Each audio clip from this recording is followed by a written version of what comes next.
Živijo, dobrodošli na epizodi podcasta Umetnost lenarjenja, malo posebni epizodi. Jaz vedno rečem, da si želim, da vsak moj pogovor, ki ga objavim, je nekako tak, da ga lahko posluša kdorkoli in najde noter neko vrednost. Danes pa priznam, da je ciljna publika nekoliko ožja in mislim, da bo ta današnji pogovor dragocen predvsem za starše. Z mano je profesor dr. Ljubica Marjanović-Umek, doktorica znanosti in profesorica na Filozofski fakulteti Univerze v Ljubljani, zaslužna profesorica Univerze v Ljubljani, kjer že več kot 40 let poučuje razvojno-psihološke predmete. Ima tudi več kot 1000 strokovnih znanstvenih objav na temo otrokovega razvoja, predvsem v povezavi z okoljskimi dejavniki, kot so družinsko in vrtčevsko okolje. Profesor Marjanović, med drugim tudi prejemnica večjih zelo velikih priznanj in nagrad, med drugim državno nagrado Republike Slovenije za področje šolstva in priznanje za življenjsko delo na področju raziskovanja vzgoje in izobraževanja.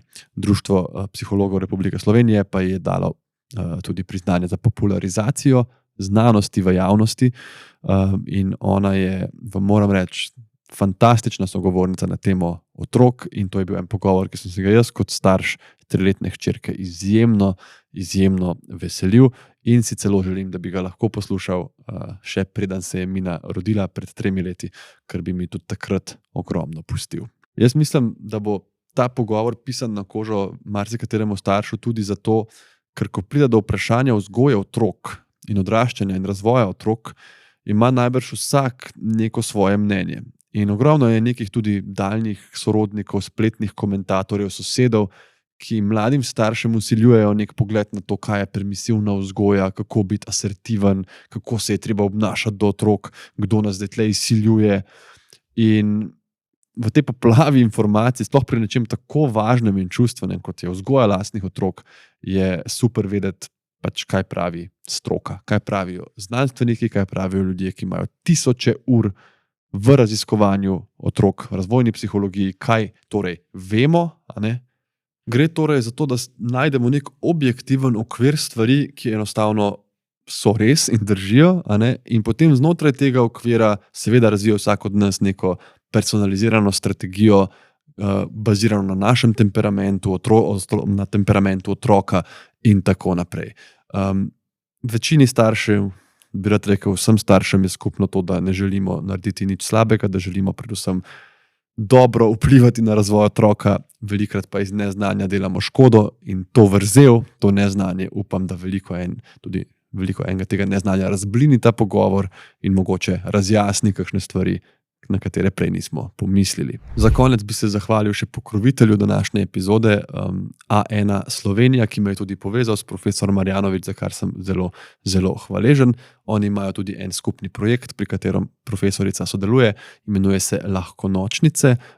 Dal bom link spodaj, lahkonočnice.si, gre za en družbeno koristen projekt, v bistvu brezplačno dostopnih več kot 160 pravljic, ki so pripravljene na način, da spodbujajo otrokov razvoj, pripomorejo k uspavanju, v glavnem super zadeva, zelo lepo vabljeni, da pogledate. Tudi vse ostale stvari, o katerih smo se pogovarjali s profesorom Marjanović, bom napisal spodaj in dal vse ustrezne povezave. Hvala, ker me spremljate, hvala za vašo pozornost in upam, da bo ta pogovor tudi vam dal tako zelo veliko, kot je dal meni. Nadaljujeva. Kar sem hotel vprašati, pa nisem čisto vedel, na začetku ali na koncu, kot zaključno misel ali kot otvoritev. Ne vem, če imate otroke? Imam otroke. Otroka? 2? Ne, od enega otroka. Enega otroka. Pa tako. Imam hčerko, ki je že odrasla in imam vnukinjo, ki v naslednjih dneh vstopa v najstniška leta. Lepo. No in zdaj me zanima, kaj ste te oni dve naučili napram vseh vaših knjig in to, a se človek vseeno v praksi spozna kaj drugačnega ali pa novega?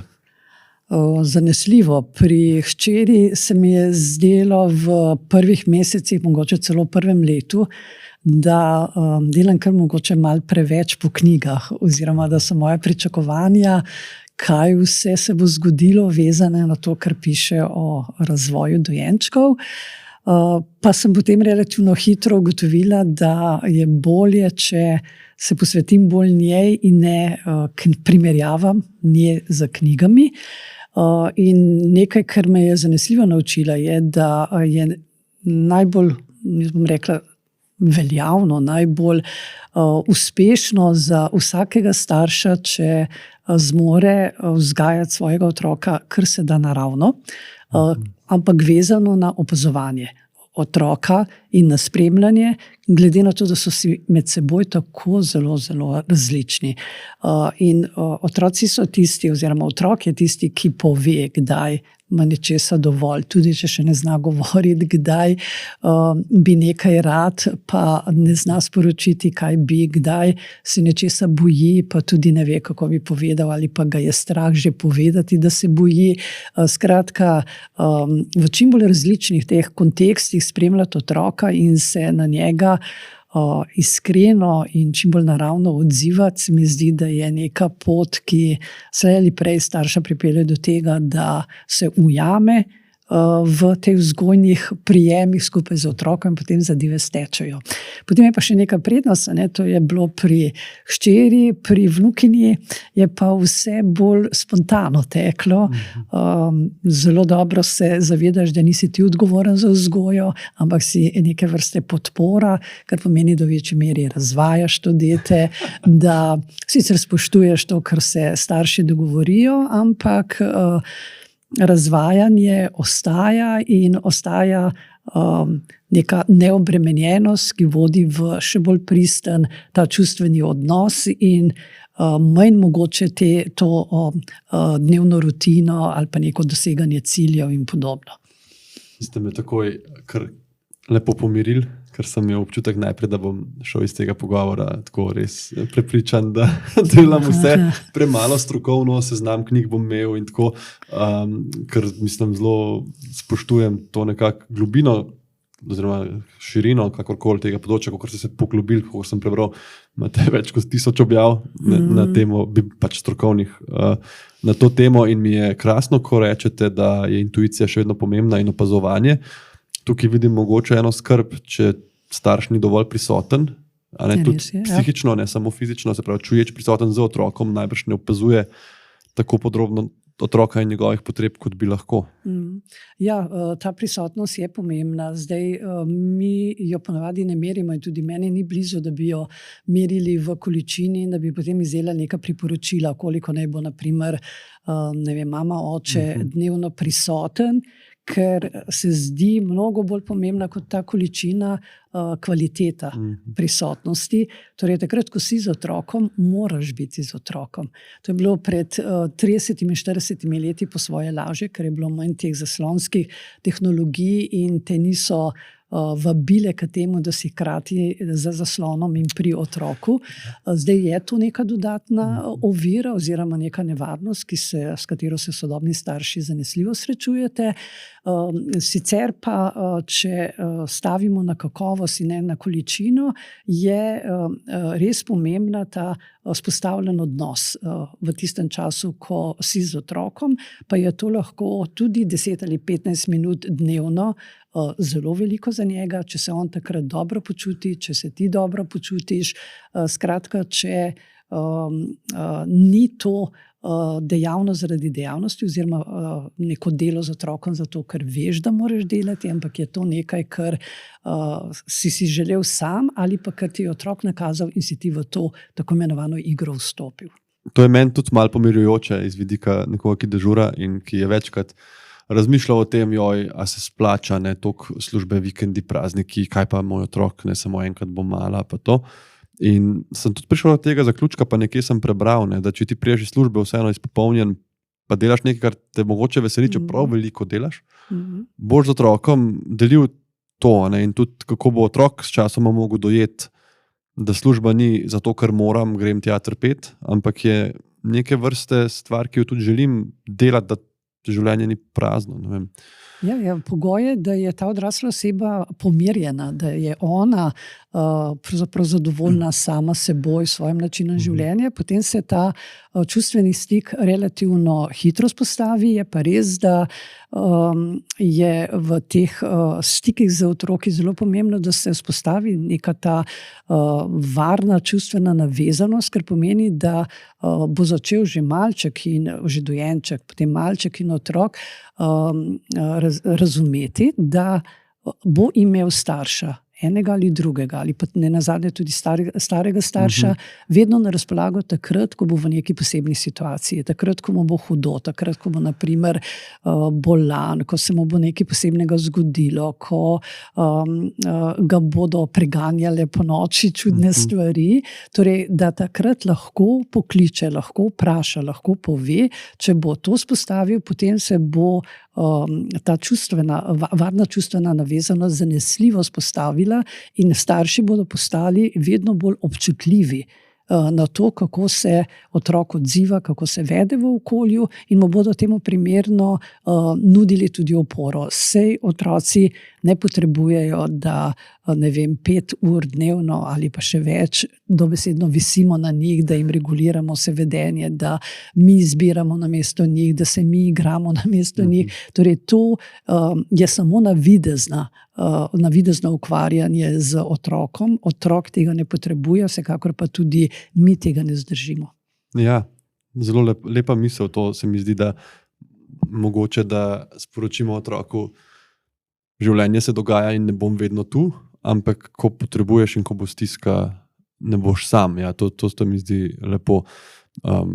Meni je bilo zelo težko iti v dežurstvo vedno, ko je bila Mina bolna. Pa je bila Ester z njo seveda, ampak v tem času vrtca, tako sem imel tak občutek, da malo izdajam svojo družino.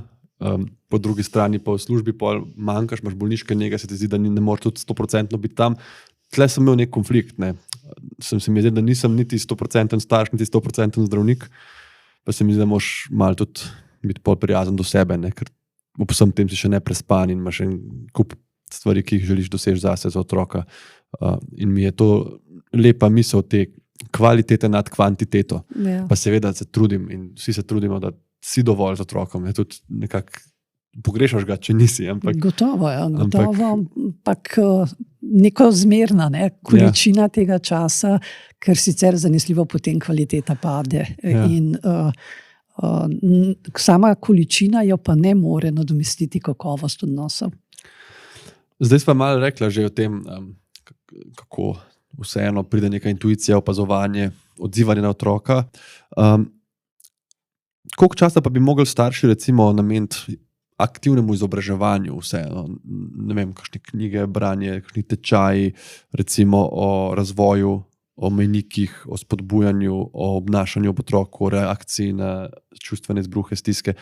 A so to vseeno ene stvari, ki jih lahko nekako delaš škodo, če si mogoče nikoli ne prebereš ali pa ne poslušaš nič na to temo? Sem prepričana, da ja. Veste tudi, da potem starš ravna precej naravno, da vključi svojo intuicijo in se glede na, lahko tudi, če ima sorojence, na otroka A odziva drugače kot na otroka B. Torej, to vse je potem, ko že imate neko podlago. Nekaj je treba vedeti, nekaj je treba prebrati o tej stvari. Jaz osebno sem pravzaprav na nek način že desetletja zagovornica tega, da bi na primer že v materinski šoli, v katero prihajajo bolj ali manj vse nosečnice, da bi program pravzaprav v mnogo večji količini zasičili tudi z razlago tega, kako poteka razvoj dojenčka in kasneje malčka, kaj pravzaprav sploh pomeni potreba po zgodnem odzivanju na dojenčkove potrebe, ali se je potrebno vedno odzvati, ali je potrebno začeti že zgodaj spodbujati vsa področja razvoja in kako. Torej, če si popolnoma neopremljen z tem znanjem, potem je seveda varianta ta, da na srečo imamo v slovenskem prostoru zdaj kar veliko tudi strokovnih, ne samo znanstvenih besedil, bodi si v knjigah ali pa v člankih, ki povedo kaj o razvoju otroka. Če si starši tole utegnejo in preberejo prej, potem bodo mnogo lažje na nek način opravičevali svoje ravnanje, se potrjevali, kar je zelo pomembno, ker starši običajno skrbi, ali delajo prav ali ne, in potem prepogosto sprašujejo kar tako, ne, sosede, pa na igrišču. To so pa te teorije, ne, ko ima vsak svojo. To niso v strokovni jezik prevedeni znanstvena spoznanja, ampak so, ne vem, moje lastne izkušnje, ki so lahko sicer dobre, ampak so v odnosu med menoj in mojim otrokom in zato čisto drugačne, kot so morda med vami in vašim otrokom. Zato bom jaz vsakokrat priporočala, da se le v času nosečnosti starši že pripravljajo z branjem tozadevnih besedil in še enkrat pravim, če ki ponujajo programe, kjer lahko tudi kaj slišiš, kaj vprašaš, se o čem pogovoriš z strokovnjaki oziroma strokovnjakinjami, je to verjetno zelo dobrodošlo za bodoče starševstvo. Tukaj bi jaz rekel, da ta izziv zaslonov sva izpostavila, ampak je pa ena prednost, namreč recimo jaz sem velik na Instagramu, ogromno zelo dobrih kvalitetnih profilov je. Ponavadi so to mlade mame, pač mame, ki so tudi recimo psihologinje. Skoraj vsi te, ki jih jaz sledim, so dejansko psihologinje razvojne, ki seveda najdeš tiste, ki so največje po sledilcih in tiste ponavadi so najbolj karizmatične in najbolj podajajo tudi ta, in to sva z Ester midva gledala že pred rojstvom in veliko stvari, ki jaz ne bi, pa sem zdravnik, niti pomislil, tam izveš. In sem bil zelo hvaležen, bi pa mogoče kar tle vprašal, recimo, če gre področje dojenčka, ne, res to najbolj zgodnje. Jaz sem imel vedno občutek, da takrat vseeno delam lahko malo manj škode kot zdaj. Ne. Recimo, govorila sva o teh bodi z otrokom, ko si z otrokom, vem, da ko je bila stara, ne vem, 2 meseca, recimo, pa je bila pač tam na tleh pod tistim obročem ali brcala. Sem jaz tudi kdaj pogledal maile, a ne, na telefonu, zelo sedel, pa se mi je zdaj, bom jaz to malo multitask, pa mi je bilo zvečer vedno malo žal, ne, ker zdaj bi jo gledal, če bi lahko še nazaj. Ja, ampak zdaj recimo, ko je ta mala stara 3 in me aktivno opazuje ves čas, nikoli ne bi tega naredil. Kaj je torej na kak način lahko recimo že zgodaj spodbudiš razvoj otroka, takrat, ko se ti zdi, da niti ne vidiš še dobro, da samo nekako čuti tvojo prisotnost? Ja, veste, prva leta, tja nekako do 3. leta starosti, mi pravimo, da so občutljiva leta oziroma da je občutljivo obdobje za razvoj na popolnoma vseh področjih. Na gibalnem, na zaznavnem, na govornem, na miselnem, na čustvenem, na socialnem, torej na vseh področjih. Ne glede na to, da se seveda dojenček nikoli ne odziva primerljivo, kot se odziva kasneje malček ali pa otrok, ko pove, da je nezadovoljen, ko prosi, da nekaj počnite za njim, ko da idejo in podobno, tega vam dojenček ne da. Pa vendarle, če greva nazaj na vaš primer, torej na ležanje pod obročem in mobili, ki visijo nad njegovo glavico in blazina, in vse to, kar se tam okoli dogaja. Torej, to je idealna spodbuda za razvoj na eni strani zaznavanja, na drugi strani mišljenja, dojenček misli. To, da ima on možnost, da se teh stvari dotika, da jih kasneje spravlja sam v neko dejavnost, da ugotovi, da če zaniha neko kroglico, se bo ta gibala hitreje, kot v primeru, da če se jo po naključju dotakne ali pa če se jo sploh ne dotakne, bo proizvedla zvok in podobno. To so te zaznavne izkušnje, ki jih mi skupaj z gibalnimi, kar pomeni, ko se začne dojenček obračati, ko se začne kasneje plaziti. To je sploh izredno pomemben imenik v njegovem življenju. Te izkušnje torej skupaj tvorijo neko začetno stopnjo v miselnem razvoju, ki jo je ta poznani razvojni psiholog Piaget imenoval zaznavno gibalna stopnja v razvoju mišljenja. On torej izkušnje, zaznavne in pa gibalne dobi kot osnovo za to, da lahko misli, za to, da si začenja kasneje, kar leta bodo še minila, oblikovati svoje predstave in pa svoje prve predpojme, pojme v glavi. Zdaj pa, ali takrat, ko to on dela, rabi podporo odrasle osebe, rabijo seveda na tej ravni, da mu sploh to zagotovimo, da mu zagotovimo čim bolj raznolike dražljaje, da ne leži vedno na istem mestu, naprimer v posteljici in lahko gleda v zrak. In steno, oziroma strop, ki je po možnosti ves čas enak, pobarvan za neko barvo, torej to niso zagotovljene pogoji za njegovo zaznavanje. On se mora stvari, poleg tega, da jih vidi, jih mora imeti možnost se dotikati, možnost okušati in menjava teh dražljajev je pomembna zato, da bi bil otrok dejaven, to, da je dejaven, je pa pogoj za to, da se bo razvijal na miselni ravni. In zdaj, če smo pogoje zagotovili, kar pomeni, da na nek način menjamo stvari, otroka premikamo v nekoliko različna okolja, pa ni potrebno, da so to samo igrače, lahko je tudi pod drevesom ali pa kjerkoli v naravi, potem smo seveda ta prvi korak naredili. Vendar hkrati je pomemben tukaj še en korak, namreč dojenček bo to počel, kar on zmore. In zmore relativno veliko za svojo starost, če se bo počutil čustveno varno. Čustveno varno se pa običajno le počuti, če ima možnost pogledati vam v oči vsake toliko časa, če vidi, da ste tam nekje. Zdaj, v trenutku, ko vi tudi pri dojenčku svoj pogled usmerjate v zaslon, ga on stika z vašim obrazom, z očmi, ne bo našel, če ravno bi ga rabil. In ta stik je za njega prvi stik, je najbolj pomemben stik. Zato je pravzaprav potrebno, da smo vsaj en del tega časa, ki ga dojenček na ta način nekje preživi, dejansko tudi v stiku z njim, da mu govorimo, to je pa drugo pomembno področje. On ne bo vprašal, ampak pomembno je, da mi govorimo. To je rdeča kroglica, ta je pa rumena, a vidi, zdaj se pa premika, bravo, ti si jo premaknil in podobno. On bo odgovarjal na ta način, da bo bolj intenzivno se začel gibati, da bodo njegove kretnje nakazovale, da je nekaj razumel, da bo za gestami najprej se nasmihal, kasneje se bodo tudi smejal ali pa obratno, jokal. In to je pravzaprav ta prva komunikacija, ki je izpostavljajo z osebo, na katero je čustveno navezan. Z osebo, ki je ne pozna, s katero ni v nekem čustvenem odnosu, te komunikacije ne bo spostavljal, ampak ta komunikacija, to zgodno sporazumevanje je osnova za njegov razvoj govora.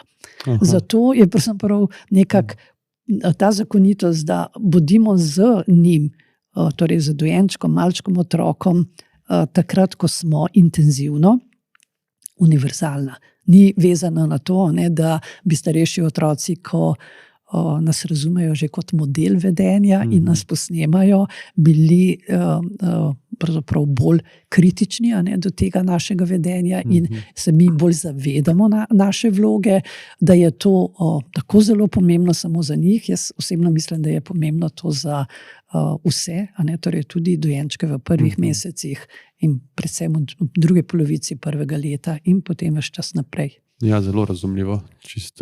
Mi je jasno, in najbolj tudi v trenutku, ko neki zaruka in zaruži in ga prestraši, da tudi čuti, da si ti tako izraven in lahko v bistvu varno raziskuje, da ga ne boš pustil samega. Mi je pa to kar strašljiva izjava, da smo mi model vedenja za otroke, ker ko vidiš tega krasnega, malega, neoporečnega, nedolžnega, lepega človeka in potem razmišljaš, da te res tako izrazito opazuje, še bolj kot mogoče kdaj sami pomislimo. Jaz se za vsak izbruh, za vsako stvar, na kateri reagiram ne popolnoma optimalno, za ponoč kdaj, ko sem že slabe volje, pa rečem, pa dej že spi, pa dej nehi metlene, ker bi se ona še stiskala, se potem toliko bolj sekiram, ker res se mi zdi, da v njenih očeh sem jaz nekak predstavnik tega, kako se je treba obnašati najbrž, ne? Ja, čeprav bom rekla brez panike v tej točki, ker veste, otroci prevzemajo večinsko vaše vedenje.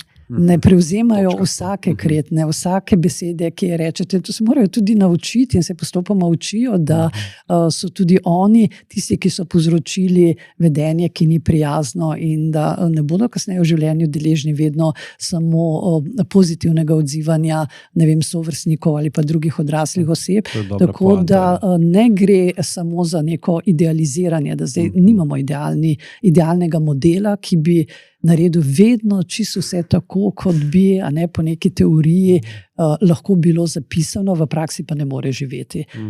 Torej, še enkrat, torej on bo, ko govorimo o teh različnih oblikah, ne vem, od avtoritarnih, demokratičnih in podobnih slogih staršev, gre za to, da otrok prevzema od staršev prevladujoče ravnanje v odnosu do njih, in ne to, da ste imeli pa slab dan ali pa tudi 2 ali 3 in ste ravnali drugače kot sicer, in zdaj je pravzaprav to nepopravljiva škoda. Tako hudo ni. Vse to se sliši zelo logično, da predvsem ta del, da bojo tudi v življenju nekateri mogoče bolj kolerični, nekateri manj pravični, s katerimi bo stik prišla, in mora biti mogoče na to pripravljena. Opremljena za tem. Ja.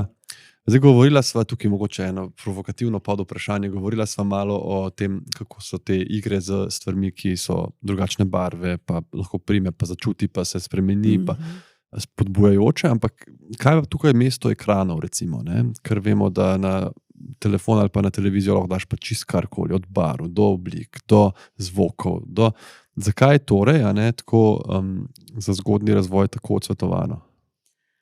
Ja, je odsvetovano, jaz podpiram absolutno. Nimajo malčki oziroma dojenčki z zaslonom kaj početi tja do svojega 2., 3. leta starosti. Oni rabijo kroglico, ki je rdeče barve, ampak jo lahko primejo v roko. In jo dajo, hkrati jo tipajo, enkrat je hrapava, enkrat je gladka, enkrat je bode, drugič je mehka, in dajo jo mogoče še v usta, zato moramo seveda pri izboru igrač vsakokrat znova paziti pri dojenčkih. In torej mi zbudimo na ta način pri otroku različne zaznavne izkušnje, in tisto, kar je ključno, je, da on rokuje za temi predmeti.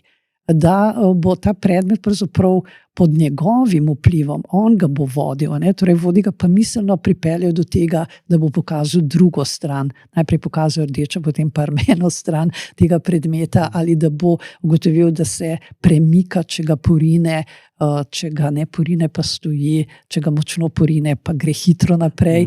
Skratka, zaznavno-gibalne izkušnje pomenijo dejansko izkušnje. Ne pomenijo, da ti gledaš v zaslon, pa jaz se zdaj v ta zdravstveni del seveda ne bom spuščala, kaj to pomeni sicer za biološki razvoj otrok, ampak gledanje v zaslon pomeni, da mentalno breme dejavnosti prevzame namesto tebe nekdo drug. Res je, vse se sveti, se premika, blešči in podobno, ampak to je za dojenčke in za malčke moteče. To ni spodbuda k njihovemu zaznavnemu razvoju, gibanja pa tako ni. Tukaj gre pa za kombinacijo enega in drugega, zato da bi spoznal, kako predmeti ali pa ne nazadnje lahko tudi osebe, živali, kakorkoli, v tem prostoru živijo in kaj počnejo. Tako da zaslon ne bo mogel nikoli opraviti tega, kar lahko opravijo konkretne igrače oziroma predmeti. Ja, to se mi zdi kar pomembno sporočilo. Velikokrat vidim v kakšnih restavracijah, je pač tako, starši bi se malo usedeli pa pogovorili, pa otrok ne bi seveda pri tem sodeloval, se pa kakšna tablica potisne v roke. Lahko pa tudi papir pa barvice. Tako, koriz v primeru papirja in barvice, to smo delali že od nekdaj, ali kakšna, igrica, zdaj odvisno, koliko je star otrok, ki jo bo imel on v roki, kjer bo on za njo nekaj počel, in ne tam, kjer ga bo zaslon spravljal vedno bolj v pasivno odzivanje. On je pravzaprav zelo pasiven, ko gleda v zaslon. Mogoče se zdi komu to zanimivo, ker potem tudi zaspi, ampak z vidika spodbujanja razvoja ni ugodno, pa tudi z vidika spanja ni najbolj ugodno, ker so pravzaprav dražljaji običajno premočni. Aha, tako je. Jaz sem tudi eno stvar opazil pri hčerki, In sicer, da ko je čas, da se prekine, recimo ta živžav ali piki ali kaj gleda, je njen odziv mnogo bolj intenziven, kot če bereva, pa rečem, zdaj bo pa nehala brati, ali pa riševa, pa rečem, zdaj bo pa šla kaj drugega delati. Tako kot, zdaj porabim, ne vem, odvisniško vedenje, ampak tako, res kot neka odtegnitev in pol minute, 2 minuti je malo kričanja, pa ne, pa ni v redu, pol seveda gre naprej in je vse v redu, ampak tako se mi zdi, da je vlek tega medija je pa močen. Ja, zelo močen in ravno tem, da je tako močen, je pravzaprav njegova, če smem reči v navednicah, pomanjkljivost, ker pravzaprav spravlja vstopamo v neko odvisnost, ne? Ti si odvisen od teh močnih držljajev, ti nekaj običajnega, tihega, mirnega, nekaj, kar moraš ti spraviti v dejavnost, niti ne zmoreš več narediti, ampak čakaš, da bo to naredil nekdo drug. In seveda zaslonske vsebine izkoriščajo to, ker se ve, ne, da intenziven, močen držljaj prej vzbudi pozornost, kot pa neki držljaj, ne, ki ni intenziven, ki ne menja hitro, ne, svoje podobe. Tam je pravzaprav potrebno, da otroku ne bo dolgčas kar nekaj njegove lastne domišljije, nekaj napora miselnega, ki ga mora on vložiti v to, da se v njegovi glavi kaj dogaja. Ja. Se zdaj, kolikor res razumem, ste res bolj ukvarjate z malimi otroci pa z razvojem, ampak me tako zanima, kaj pa potem, ne? Če greva na 8-10 let starosti pa najstništvo. Iz mojega konkretnega primera, ki sem v tem času ogromno računalniških igric igral, tudi preveč mogoče kdaj, in absolutno sem tudi kdaj kazal kakšne odvisniške vedenja od tega, da če je pa trkala elektrika, sem se kar trest začel in tako.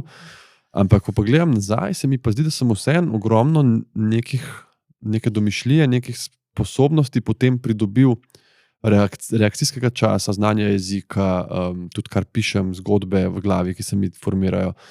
A je nekje vseeno mesto takih stvari v razvoju otroka, oziroma tukaj mladostnika bolj kot otroka? Ja, tam nekje po 7-8 letu, ko otroci prehajajo iz tega preoperativnega, konkretnega mišljenja, ko res rabijo stvari v svoji okolici, v to smer abstrakcije, so digitalno posredovane vsebine ena od spodbud, ki so drugačne od siceršnjih, a ne teh vsebin v realnosti, in daleč od tega, da bi bile vse same po sebi škodljive. Jaz mislim, da imajo celo zasloni neko možnost, neko moč, ne, da prikazujejo marsikatero stvar na drugačen način, ki pač ne moramo najti v naravnem okolju, da prikazujejo stvari, ki se dogajajo na način, ki ga tudi ne more, zlasti ne otrok, če je sam, simulirati, ne, ker pomeni, da se otrok uči nekega strateškega vedenja, ravno skozi to igranje igric, torej načrtovanja, razumevanja potez nekoga drugega, ne, v tej igralni situaciji, neko taktiko, ne, neko vztrajnost, ne nazadnje, ne, v teh igricah se pogosto zgodi, da hoče na vsak način popraviti svoj lastni rezultat ali pa biti boljši, kot je virtualni soigralec oziroma soigralka. In to so vse te spoznavne zmožnosti in veščine, ki seveda delajo mišljenje lahko bolj fleksibilno, bolj odprto, bolj nasičeno z nekimi novimi držljaji, pri čemer pa obstaja ena sama, po moji presoji, velika nevarnost, da je tega preveč. Da je pravzaprav, da te vsebine tako potegnejo ravno zaradi te nepotrebe po, naprimer, pogajanju z sovrstniki, ali je moje prav, ali je vaše prav. Ni potrebno, da se kar naprej nekaj prilagajamo. Torej, tle na zaslonu lahko to naredimo drugače. Tukaj naredimo tako, da izberemo to, da smo mi tisti, ki vodimo neki proces, bodi si pridobivanje informacij ali pa v igri, in zato je pravzaprav seveda to nekaj, v čemer kar močno potegne otroka in pelje v smer tistih avtorjev in avtoric, ki pravijo, smo na poti k odvisnosti, smo na poti, da zgubimo ta socialni čut, da zgubimo empatijo. Empatije ne morete razviti ob zaslonu. Socialnega razumevanja, vedenja drugih ljudi, ki so vezana na kontekst, na različnost teh ljudi, tudi ne morete razviti ob zaslonu. Tukaj so zadeve bolj ali manj predvidljive, informacijsko posredovane ali pa logične, strateško dovolj daleč speljane, niso pa vezane na to, kar nam v zadnjem času tako zelo primanjkuje, oziroma primanjkuje otrokom, ne nazadnje tudi odraslim, socialne veščine, zato da bi znali se povezovati, sodelovati in živeti v skupnosti. Tega vam pa zasloni tudi v obdobju, če hočete, poznega otroštva ali pa mladostništva nikoli ne bodo nudili. Zato je treba omejiti.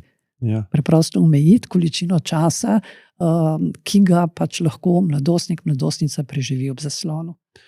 Tukaj se mi zdi važna ta poanta empatije, ker tudi ko gledamo kakšne spletne, ta bullying in ustrahovanje in nadlegovanje in komentarje spletne in to se mi zdi, da nekje sem bral enkrat eno raziskavo še v času pisanja svoje druge knjige, ko sem to malo bolj se poglobil, o tej empatiji, kako izgine, ko gremo na nek forum in se tam znašamo en nad drugim, tudi zato, ker ti takrat ne vidiš tega človeka pred sabo. Kako bo reagiral.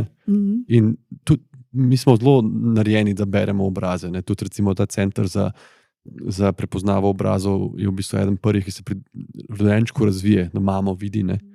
In tudi, če pogledate kjerokoli sliko hiše, pa ima 2 okna, pa vrata, je tako človek malo brez notorišče, v takih vsakdanjih predmetih. In tudi, če ti ne veš, da zdaj, recimo, sem jaz nekaj rekel, pa ste vi na to reagirali, pa sem jaz to sprejel, mogoče podzavestno, nisem niti zaznal, ampak ko ti nekomu vidiš obraz, boš dosti težko tak gnev zlival, razen če si pač tak človek, ki mu to celo paše, ampak kakorkoli, ker ta človek ni pred tabo, je na forumih in na teh spletnih klepetalnicah in na Snapchatih dosti lažje biti pač slaba oseba, neempatična, napadalna. Ja. Zato se dogaja, da beležimo, da je sicer empatija, ta, ki ji pravimo prava empatija in se tam razvija okrog 5. leta starosti pri otroku, kar pomeni, da je že takrat on sposoben razumeti čustveno miselno stanje nekoga drugega in ga upoštevati pri svojem vedenju in mu pomagati glede na to, da ga razume. Torej, te empatije potem naprimer ne beležimo pri mladostnikih ali pa odraslih osebah, ki ne uporabljajo empatije, ki jo ne rabijo uporabljati, zato ker če oni ne prepoznajo drugega, seveda tudi drugi njega ne bodo, in to je ta odtujenost, torej to je to izklopljanje iz socialne skupnosti, kjer te ni straha, da bi te drugi prepoznali, ne vem, kot šibkega, kot nevodjo, ampak si ti vodja skupaj z zaslonom oziroma z dogajanjem na zaslonu, in na ta način ne samo empatijo, ampak tudi druge socialne veščine zgubljajo na svoji prepoznavnosti, na svoji moči, oziroma so včasih mladostniki socialno celo šibkejši kot pa otroci, ki ne preživijo veliko časa za zaslonom, pa še razvijajo svoje socialne spretnosti. To je pa kar taka težka misel. Ja. Koliko pa je tukaj zdaj važno, recimo, da se starši o teh pomembnih zadevah tudi pogovarjajo z otrokom? Kaj je to empatija, zakaj so važne stiske drugih, kako se odzvati na to, o družbi, o povezanosti. A je to nekaj, kar otrok prevzame, to kot sva rekla, po modelu, pa s tem omejijo zaslon, pa tako, ampak ali je to nekaj, kar lahko aktivno in moramo aktivno tudi debatirati? Ja, empatija zanesljivo ni dedna zadeva, ki bi se razvila kar pri določeni starosti, naprimer 4-5 let sama po sebi. Vsa ta čustvene, socialne kompetentnosti otrok se razvija v tesnem odnosu z tem, kaj se dogaja v njihovem okolju. Če nimajo nikakršnih izkušenj, če nimajo nikakršne možnosti učenja ali včasih rečemo kar vaje socialnih spretnosti, potem bodo socialno zelo nespretni oziroma bodo zato, ker bodo sami ugotovili, da so socialno nespretni, se vedno bolj umikali iz socialnega okolja in bodo na koncu ostali osamljeni in nesposobni funkcioniranja v neki skupnosti. Je torej zelo pomembno, da se z otroki o tem pogovarjamo, da pustimo, da v socialnih situacijah rešujejo konflikte otroci in ne mi namesto njih. In to že pri malčkih, pri predšolskih otrocih, ko pride, seveda slej ali prej pride, ko je neka skupna igra do konflikta, in vse prepogosto se dogaja to, da odrasla oseba zelo hitro reagira, predvsem starš, na način, da zaščiti svojega otroka. Torej si mu vzel lopatko, dej mu jo nazaj, se bo zgodilo v peskovniku. Predvsej bolje bi bilo, če bi pustili, da se mogoče najprej zmenita te dva malčka za tisto lopatko, ali bo ta začel jokati, pa mu jo bo on vrnil, če bo empatičen, mogoče ga celo pobožal, lahko pa da mu ne bo vrnil lopatke in bo ta še bolj jokal. In starši moramo znati oceniti, v kateri točki je vedenje ogrožujoče za tistega posameznika ali pa več posameznikov v skupini, in takrat interveniramo. Sicer pa pustimo, da se socialni konflikti rešujejo med tistimi, ki so jih ustvarili. Če tega ne pustimo, potem otroci ne morejo razviti socialne veščine. Oni jih ne razvijajo na ta način, da gledajo, kako ne vem, v risanki ali v neki televizijski oddaji nekaj rešeno, ustrezno ali ni rešeno. Zato oni ne bodo bolj socialno spretni. Oni ne bodo bolj empatični, če smo prebrali knjigo, v kateri je junak ali junakinja bila visoko empatična oziroma empatičen in je pomagal nekomu drugemu. Oni morajo to doživeti. In mi jim moramo pravzaprav zagotoviti, še enkrat pravim, socialne situacije, ne jih probati preveč ščititi v teh socialnih situacijah, in tudi odzivati se moramo v pozitivnem smislu na njihova ravnanja in ne zgolj takrat, kadar je nekaj narobe. To se mi zdi, da je ena večjih napak, ki jih delamo, da se nam zdi sama po sebi umevno, če naprimer en otrok poboža drugega otroka, ki joka, se nam zdi, da je to pa res lepo in je lepo in gremo naprej. Ne, povedati je otroku treba, da smo veseli, da je videl, da ga je pobožal. Torej, potrebno se je odzvati na njegova pozitivna ravnanja in ne samo na to, da je šel mimo, pa mu je vzel igračko ali ga je pa celo udaril, takrat se bomo praviloma takoj odzvali. Torej, to je neko negativno ravnanje, na katerega reagiramo, medtem ko pozitivna ne podkrepimo, se ne odzovemo, in je zato pri tistih otrocih, ki niso socialno, čustveno zelo močni, začenjajo izvenevati, niso stalnica v njegovem ravnanju, in je to pravzaprav to, kar jaz razumem tudi pod naš model, ki ga igramo starši in odrasle osebe, da prepoznavamo pozitivna in negativna vedenja in se na ena in druga odzivamo. To je en model, ki je dejansko, kot ste rekli, tudi pri odraslih težaven, se mi zdi, že v službenem okolju vidim to, konkretno v zdravniški službi, kako velikokrat se opozori pripravnika, specializanta, če je kaj pomanjkljivo, če kaj ni dober, če kaj narobe se odločil. In kako se pa to, da se odloči pravilno, pa so težke odločitve, hude in ne samo vedno strokovne, tudi recimo odnos, kako je neko informacijo posredoval svojcu bolne starostnice, da se to pa jemlje kot samoumevno, to pa on more. To je njegov nekak baseline, tega ne bomo hvalili, da ne bo imel polno glavo, celo kdaj rečejo. Pa njih biti tak, to je totalno, se mi zdi, kontra logiki, zdaj, če ga bom pohvalil, pa ne bo več tega dela. Ali pa celo rečemo, to itak more. Zdaj pa, če bo naredil napako, to je kot samo, to vsi delamo, kar sploh ni res, ne.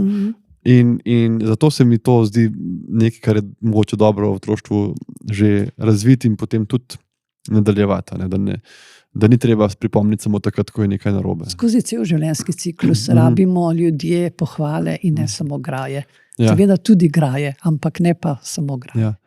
Tukaj je pa zdaj ena stvar, ki bi rad malo zapeljal. Rekla sva, okoli 5 let se razvije empatija, a ne pa potem malo o tem čustvovanju.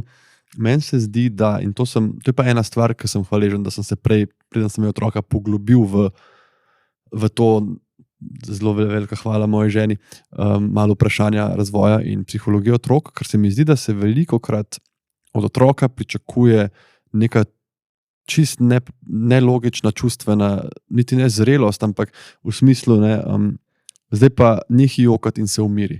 To še od sebe človek ne bo, mislim, če sem jaz razburjen, ali pa vi, ali pa nek odrasel človek, pa ti en reče, zdaj pa se umir, ne boš ti v sekundi nikoli, kvečem bolj boš živčen, ali pa zdaj pa bo tiho, pa zaspi, koliko je ura. Ne?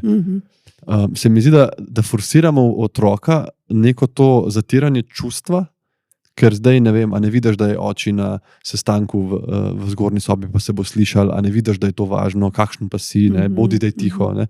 In to tako, ko malo razmisliš, se ti zdi res grozno nepošteno do teh malih ljudi.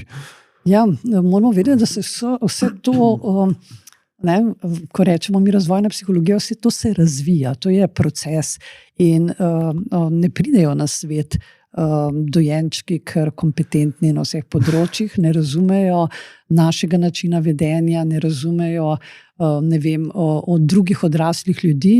Včasih se nam zdi, tako, kot da pričakujemo, da bi celo otrok mogel bolj razumeti mene kot starša, kot pa jaz kot starš njega, ker mislim, sem jaz obremenjena, imam jaz veliko stvari, on pa samo to, ampak daleč od tega. Mi moramo pustiti, da gre otrok skozi te različne razvojne stopne v razvoju vseh teh procesov, bodi si empatije, bodi si socialnega razumevanja, bodi si teorije uma, ker pomeni razumeti misli drugega, kdaj bom jaz razumela, da on ni nekaj naredil zato, ker ni vedel, ne pa zato, ker ni hotel.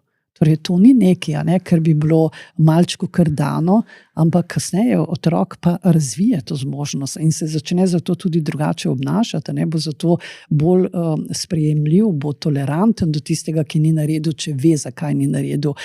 Mi pa pravzaprav z previsokimi pričakovanji, ravno morda na področju empatije, se da lepo razložiti, da bo na primer malček zgodaj že dojenček pokazal neko, mi rečemo, globalno ali pa kasneje egocentrično empatijo, ker je zelo zanimiv izraz, egocentrizem pa empatija damo v isto zvezo.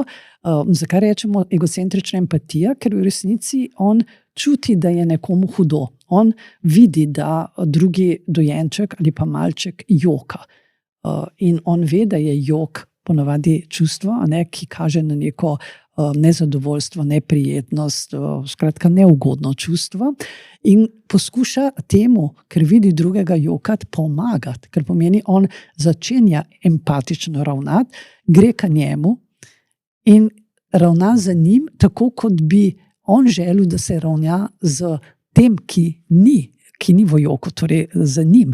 On bo, na primer, tega malčka porivu proti svoji mami ali pa celo, recimo, da ima dudo v ustih ali pa neko igračo, bo vzel to svojo dudo iz ust in jo bo njemu porival v usta, zato ker je duda pač to lažba, kadar je njemu hudo, jo je on dobil in jo bo dajal temu jokajočemu malčku, da jokajoči malček bo še bolj jokal. Ker ga bo zdaj nekdo z neko dudo dražil, pravi, da včasih ga porivajo in hočejo, da mamica boža njega, ampak ne njegova mamica, ampak mamica empatičnega, kvazi empatičnega, egocentrično empatičnega malčka, da boža tega, ki je doživel očitno neko stisko, s čimer vse kaže, da pravzaprav razume čustva drugih, ne zna se pa na njih odzivati. Torej, ta pot tega, da bo ne samo razumel, ampak da bo vstopil, kot rečemo, v čevlje nekoga drugega. Torej, tistega, ki je v stiski, ta pot je kar dosti naporna. Tle v obdobju malčka, pa potem začetku zgodnega otroštva, torej tja do 5. leta, postopoma razvija to zmožnost, da potem pa že, tam okoli 3. 4. leta ugotovil, mi rečemo temu kvazi egocentrična empatija, če je bila prej samo egocentrična, da pa mora ga potolažiti na ta način, da bo on bolj zadovoljen, ne da bom jaz zadovoljna, in bo dal mogoče poisku njegovega medvedka, ki ga je izgubil in mu ga porinil v roke ali pa ga pobožal in podobno, kar pomeni, da postopoma kaže, da razume, zakaj gre v tem procesu. Mi ne moremo tega pri 3-letnemu otroku spremeniti na ta način, da bomo ustavili tega malčka in rekli, pa ne moreš, zdaj ti njemu svojo dudo dajati, on rabi svojo mamico, on rabi svojo dudo, to ni nič, kar delaš, in pravzaprav na nek način nepozitivno se odzivati na empatično ravnanje, ki pa je pogojeno za njegovo starostjo oziroma z zmožnostjo razmišljanja. In če bomo tukaj hoteli preveč, ker pomeni, da bomo prehitro, zato ker smo obremenjeni z tem, da bi radi, da je naš otrok pa empatičen, pokazali vsakokrat znova, kako bi moral ravnati in mu dali vedeti, da ni ravnal prav, potem bo verjetno ta naš malček za temi svojimi empatičnimi ravnanji prekinil. In samo empatija tudi takrat, ko bi lahko, verjetno ne bo razvijala po isti poti kot tistemu, ki smo mu pustili, tistemu otroku, ki smo mu pustili, da gre skozi te razvojne stopnje.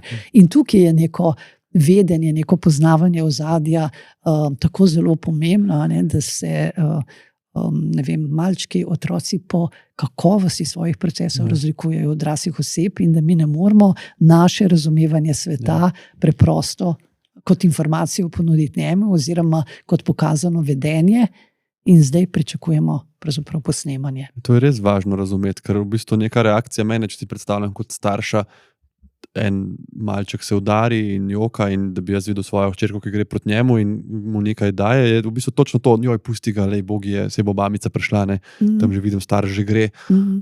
In si ne bi mislil, da je to narobe, v resnici pa ta element raziskovanja močen in sva rekla, da se v bistvu otrok s tem razvija, da ne moramo narediti empatičnega s tem, ko beremo pravljice o empatičnih likih, ampak kaj pa recimo zdaj, da po koncu dneva, po koncu igre, po koncu vrtca naredimo kot nek pogovor, pa rečemo, ne vem, a si videla, kako je pa ta en fantek drugi vzel lopatko, pa ni vprašal, pa je ona začela jokati, ker so bila močna čustva, to ni lepo. Tako, mislim, da nek kontekst preko pogovora, potem se mi zdi, otroku naknadno.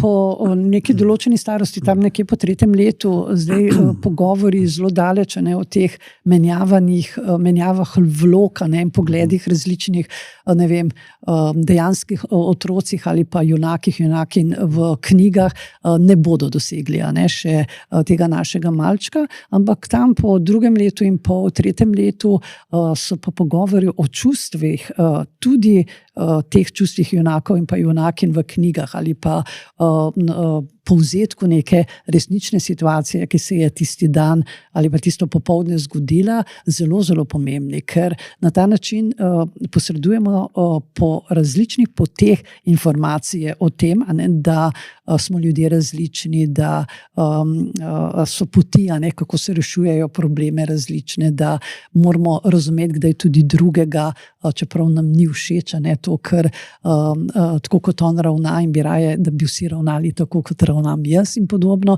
Torej, več ko bo teh pogovorov in več ko bo pogovorov, bodi si recimo samo na tej verbalni ravni ali pa ob nekih vsebinah, ki vključujejo to empatijo, večje možnosti ima, da bo otrok to prenesel v dejansko življenje, dejansko pa mora tudi živeti to.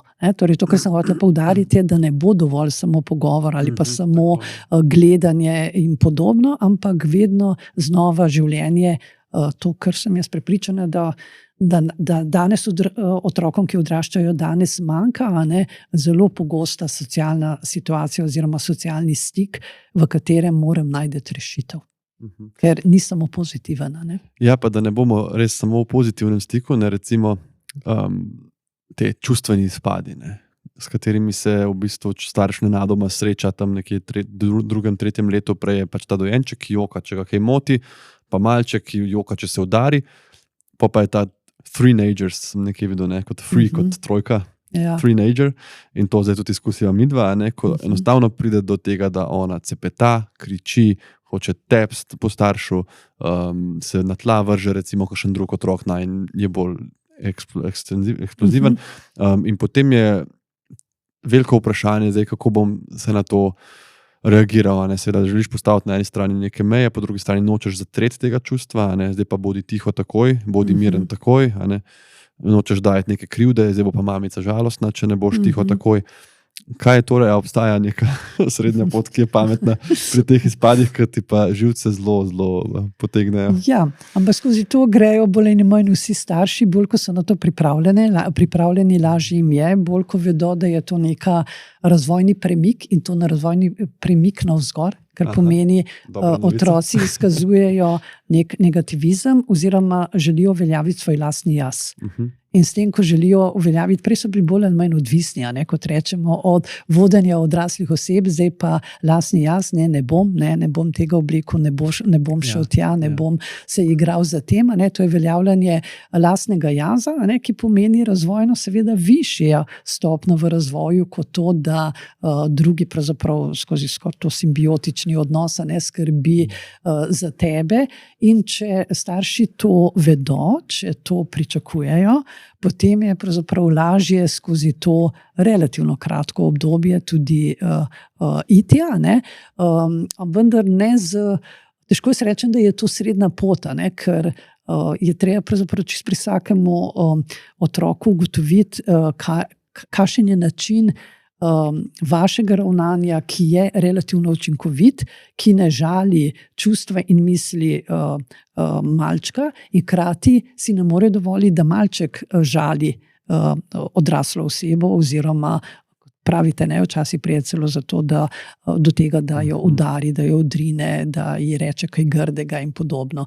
Ko pravim, da moram ugotoviti neko lastno pot, je razlika v veliki meri pogojena za tem, kako intenzivni so otroci v teh odzivanjih. To je pa pogojeno seveda tudi za njihovim temperamentom. Otroci, ki so zelo ekstravertni, bodo močneje izkazovali svoja čustva, to nezadovoljstvo, to trenutno, rečemo je včasih kar hipno jezo, razočaranje nad vami in podobno, kot pa tisti otroci, ki so bolj zavarovani vase, bolj introvertni, bolj umirjeni.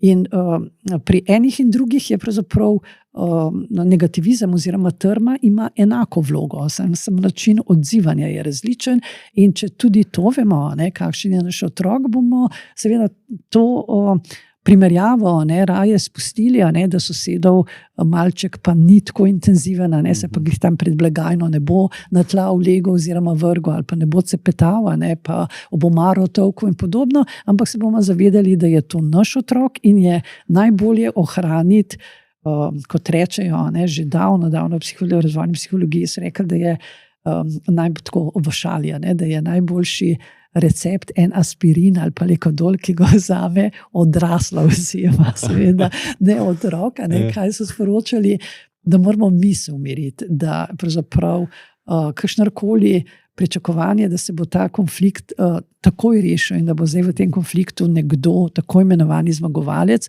torej na to moramo pozabiti. Umiriti se moramo, pravzaprav moramo za čim bolj umirjenim glasom otroku dati vedeti, oziroma bolj je to malček še, dati mu vedeti, da nas ne bo spravil predaleč, da ne bo tega pravzaprav našega odzivanja, njegovo že intenzivno odzivanje vedno več, kar pomeni, da bo vedno bolj uspešen v tem, kar je hotel doseči, kar pomeni drugače povedano še tudi na nek način ignoriramo vedenje, ali pa ga poskušamo, če le dovoli malček, preusmeriti. Naprimer, če je jezen, razlogi so lahko različni, in v tistem trenutku vrže vse na tla, udari starša, je fajn, če zmore starš mogoče le odmakniti roko, povedati, da se to ne dela, da pa razumete, da je zelo jezna na vas v tem trenutku, kaj če bi me narisala. Kako sem jaz zoprna, kako si ti na mene jezna, kakšna sem. In nekateri otroci primejo na to, ali da vzamejo lutko, ali da vzamejo papir in narišejo grozno mamo, tako kot pač oni lahko rišejo, vzamejo najbolj grozno lutko oziroma punčko ali pa še malo razseflajo lase v tistem trenutku in jo poistovetijo to lutko z mamo, in potem njej nekaj rečejo, torej preusmeriti stran na predmet, na neko dejanje, ki ne škodi drugemu človeku. Torej, to je potrebno v teh izpadih, dobesedno izpadih trme, malčke učiti, da ne smejo škodovati drugim. Tako. Da se mi sicer ne veselimo glih teh njihovih močnih, intenzivnih čustev, da jih pa sprejemamo, da so pravzaprav možna, ampak da ne sme zatem škoditi drugi, ne meni, ne drugemu otroku, ko z veliko jezo in negativizmom pograbi nekaj in ga otroka porine in podobno. Torej, to so vsa vedenja, ki niso dovoljena, če smem tako reči, tudi ne v tisti trenutki, ko so moja čustva zelo močna in intenzivna. In če uspemo to narediti, je veliko. Pri nekaterih otrocih pa to ne gre in je pravzaprav potrebno se umakniti, počakati, da otrok izrazi, izživi to izrazito močno čustvo, ki ga izkazuje v tej trmi, in potem predvsem ne očitati ničesar temu otroku oziroma malčku, da je bilo to grozno, da se drugič pa ne sme na ta način vesti in zdaj začeti moralizirati, potem, ko se je umiril za nazaj, kaj vse je bilo narobe, to ne pomeni, da naslednjič tega ne bo naredil na enak način. Zato je pravzaprav moraliziranje potem, ko je dejanje mimo, nesmiselno. Mi lahko pravzaprav na nek način reguliramo vedenja pri otroku vedno takrat, ko je vedenje prisotno, ampak pri izraženi trmi to ne bo šlo. In zato, potem, ko je že mimo povedati, da je grozno in kako ste zdaj vi užaljeni in prizadeti in kako vas boli in bi še vi jokali in podobno, torej to čustev bistveno ne spremeni pri malčku, to moramo vedeti. Velikrat, ko reagira mogoče starš na ta način, se pripravi in ima v glavi, točno to, kar ste zdaj rekli, tudi mi da probava na ta način, se pravi, da postaviš neko mejo, kaj lahko in kaj ne sme, izven tega pač naj to čustvo izživi.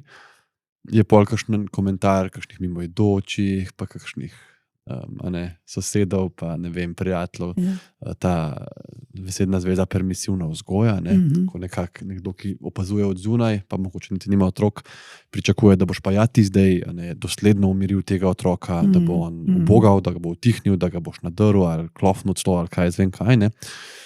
A sploh obstaja ta termin permisivna vzgoja, oziroma kaj nekako, a je kaj za tema, mislim, jaz si ne predstavljam, a drži kaj vodo ta izraz, zdaj, da pač če pa otrok lepo vzgojen, pa nismo preveč permisivni, bo pa on se lepo razvijal, pa obenem bil bolj miren, pa ne bo imel teh izpadov, kot sva rekla, da je to nek razvojni korak. To je razvojni korak in tukaj obremenjevanje za okolico je nekaj, kar bi morali se odrasli naučiti spregledati v takih primerih in se ne vesti pred okolico drugače, kot se vedemo, kadar okolice ni. Torej, to bo tudi otrok zabeležil, če bomo to delali.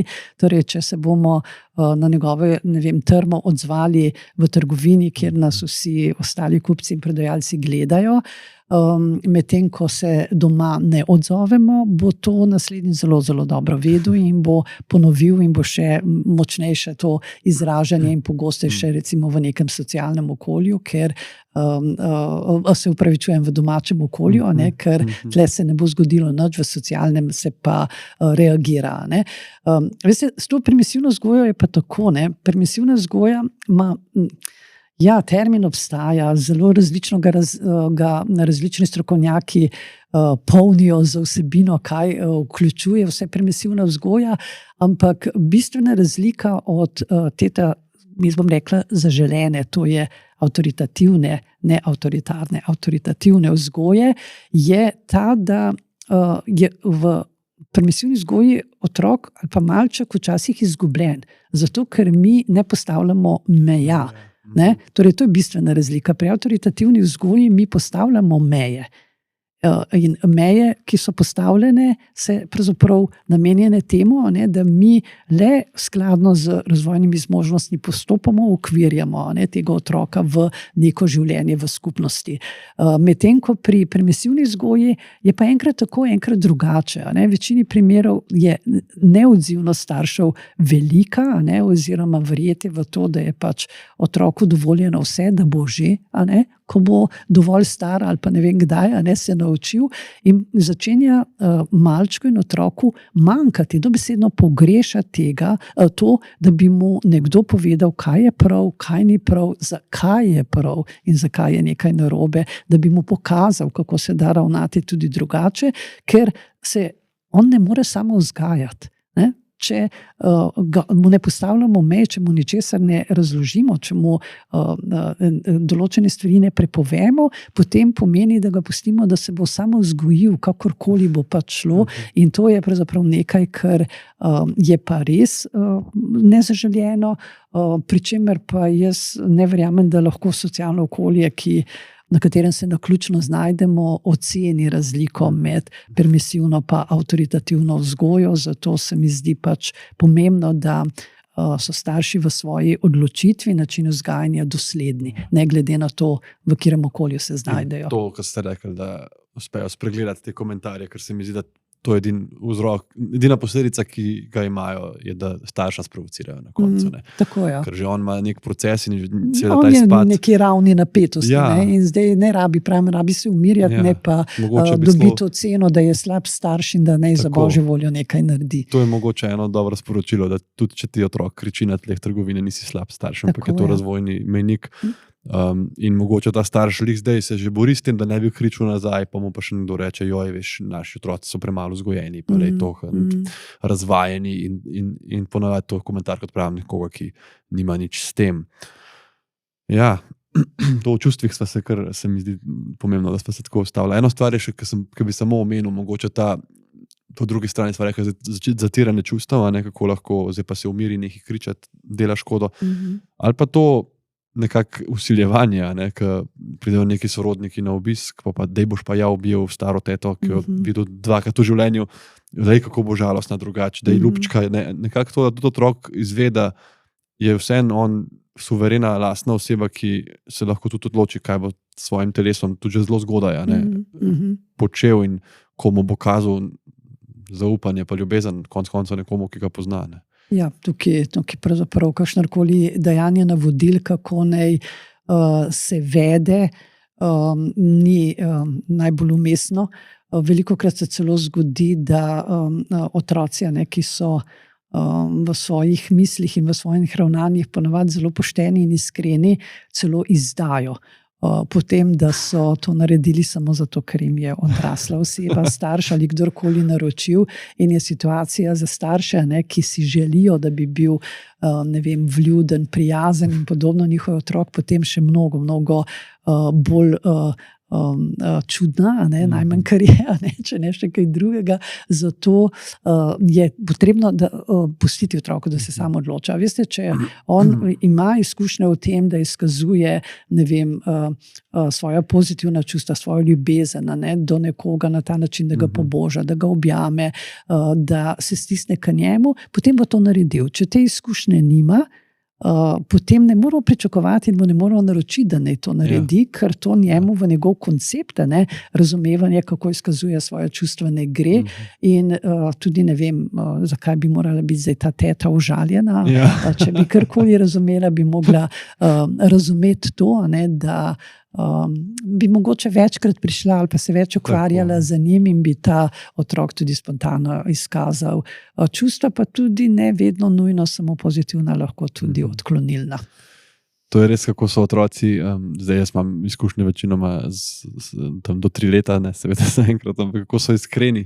Tako, recimo, to je meni bilo zanimivo, kakšne pol leta nazaj, kako ona sploh ne pomisli, da bi recimo spletkarila ali pa da bi te obrnili, recimo smo se pač gledali risanke in pa je bilo, zdaj pa bo dost in ona ne, še eno ne, in pa začne barantati in pa sva moja žena rekla, dobro, Mina, še eno risanko, potem pa ne bo joka.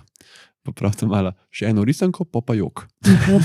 Pač direktno povedal, to pričakuj, mami. Vsem bo. Še eno, pa pač bom jokala. To veva obe, kaj se bova zdaj tle sprenevedali na ta način. Jaz bi šel zdaj še v ta sklop, ko se ga zelo veselim, vprašanje branja in otrokovega razvoja s knjigami.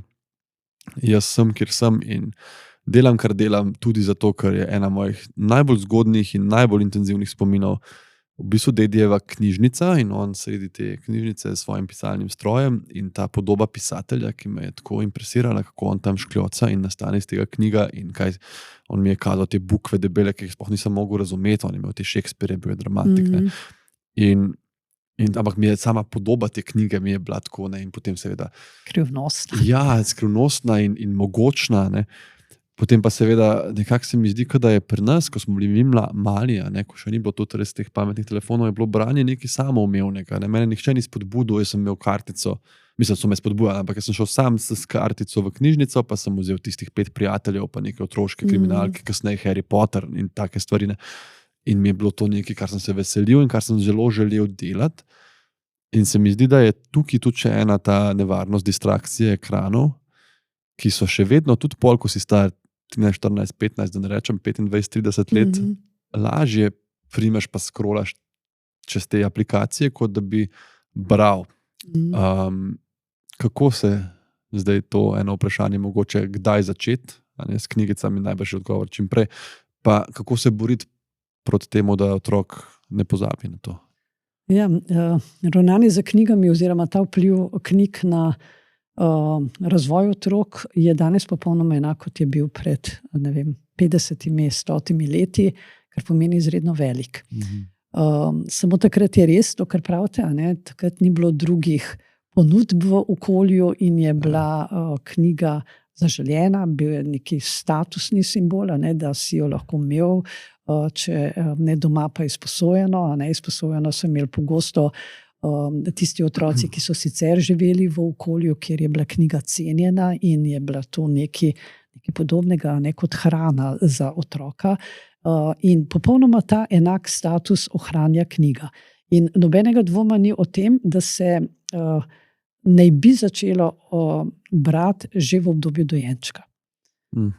Tukaj je včasih kakšna zagata, dilema, vprašanje, kako se ne razume, se sploh ne ve, kaj bereš, zdaj to bolj bereš samemu sebi, kot pa njemu in podobno. To, ali on kaj razume in kako razume, tega seveda ne znamo oceniti in zmeriti, pa vendarle vemo, da se vzpostavlja nek zelo, zelo pomemben ravno ta čustveni odnos med bralcem, torej med to odraslo osebo, ki bere, in pa med dojenčkom, in da te dojenčke, ki so jim veliko brali zgodaj, da so ti dojenčki imeli vzpostavljeno mnogo bolj jasen ta odnos z odraslo osebo, da so se počutili varnega, da vedno, kadar jim je bilo malo dolg čas ali pa neprijetno, neugodno počutje, so vsakokrat znova zlezli v naročje, pokazali, prinesli, odvisno od starosti, knjigo, in je bil to neki ritual, kjer so se zadeve tudi na tej čustveni ravni umirjale. Hkrati tudi vemo, da starši, ki otrokom že v obdobju dojenčka veliko berejo, te malčki imajo kasneje, torej po prvem letu in naprej, ko sploh besednjak lahko ocenjujemo, ko se pojavi prva beseda in na to zelo hitro še številne druge besede, imajo večji besednjak kot pa tisti malčki, ki jim kot dojenčkom starši niso brali. Kar pomeni, da gre za izredno pomemben vpliv na njihov govor v točki besednjaka, ki je tako osnova za vse ostalo simbolno izražanje, ki ga potem poznamo v obliki pripovedovanja, v obliki meta jezika in podobno. Torej tukaj je treba pravzaprav kar verjeti, tem podatkom, ki jih danes imamo, da so v besedilih, ki jih starši berejo, dojenčko ali pa malčko, pa jih seveda te v celoti še ne razumejo, da je v teh besedilih jezik mnogo bolj bogat. Pravijo, da je za 1/3, ko so merili v knjigah, literarnih besedilih, kakovostnih, o teh govorimo, besednjak bolj raznolik, kot je v našem jeziku, in to jeziku tisti, ki imajo razviti jezikovni kod. Kar pomeni tistih staršev, ki so dobri govorci, ne tisti, ki so tako ali tako šibki govorci in jezik zelo skromno uporabljajo. Z dobrimi je 1/3 bolj raznolik besednjak, kar pomeni, da gre za prenos, kako pa se uči besed malček na ta način, on jih mora slišati, mora jih razumeti in potem jih bo tudi rabil in jih bo povezoval in podobno. In torej ne bomo prišli do te zaželjenega obsega besednjaka in kakovosti oziroma raznolikosti besednjaka samo z pogovarjanjem, samo z pripovedovanjem, ampak bomo morali vzeti v roke tudi knjigo, če to želimo, našemu otroku zagotoviti, da bo govorno bolj vešč, da bo na vseh področjih govora bolj razvit in da bo kasneje ta govor, kar pa je zelo ključno, ko delajo te vzdolžne raziskave, da so te otroci, ki so jim veliko kot dojenčkom brali kot malčkom ali pa tudi še predšolskim otrokom, da so te ne samo na tem področju govora boljši, ampak da so tudi mnogo bolj uspešni, naprimer v šoli, da se prej opismenijo. Govorim o branju na ravni branja z razumevanjem, ne samo branja nekih kratkih tekstov, ki se jih naučijo na pamet, in da so skratka v življenju mnogo bolj v svojem miselnem procesu fleksibilni in podprti. Torej, to je ta spoznavni tok, ki je zelo, zelo pomemben in ki ima svoje začetke v zgodnem branju. Hkrati pa enako velja to, kar smo prej z nekega drugega vidika govorili, da vpliva to zgodno branje, to skupno kakovostno branje tudi na ta socialni čustveni vidik z izbranimi vsebinami, ker vemo, da je lahko ogromno prikazov različnih vsebin, kjer se stvari dogajajo z različnimi junaki in junakami, kjer zahteva reševanje socialnih konfliktov, zahteva empatijo, zahteva razumevanje drugačnosti med ljudmi, da pravzaprav tudi te vsebine pomembno prispevajo k dokončnemu oblikovanju njihovih socialnih veščin in pa empatije, da pomagajo to, o čemer so prej govorila, da se otroci učijo tega v živih situacijah, torej v vsakodnevnem življenju, da pa tukaj dobijo še eno oporo, zlasti za to nujnost premika v mišljenje drugih, vstopanje čevlje drugih, ko spremljajo te junake in vidijo, da so pogledi v zgodbi, različnih junakov različni. In ko jih mi vprašamo, kako pa bi ti to naredil, ali pa ko jih vodimo k temu, kaj pa misliš, kako se pa počuti on, ki je samo to in to naredili, je izgubil to in to, je dobil to in to.